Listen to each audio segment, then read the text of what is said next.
इति बाष्पगद्गदतयातिमन्धरं प्रमदप्रवाहकृतकान्तिकन्धरं रचितस्तुतिकृतनतिस्समैवान् स तु रामसेतुमवलोकनोत्सुकः।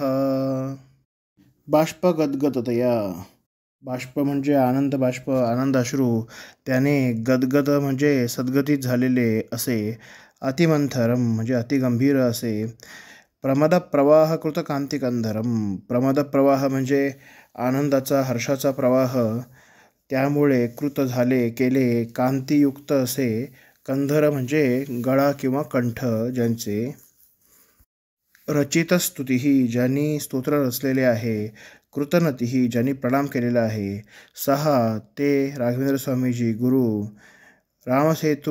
रामसेतूला अवनोत्सुक पाहण्यास उद्युक्त झालेले असता, सवैवान आले. अशा प्रकारे राघवेंद्र स्वामींनी मन्नारुगुडी येथे राजगोपालाची स्तुती रचली.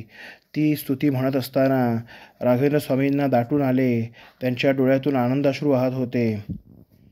त्यांचा कंठ दाटून आला. अत्यंत गंभीर आणि सद्गतीत असा त्यांचा आवाज येत होता. त्यांच्या हृदयातून आनंदाचा प्रवाह वाहत होता. या देवाची स्तुती गात असताना त्यांचा कंठ अतिशय जाज्वल्यमान कांतियुक्त असा दिसत होता.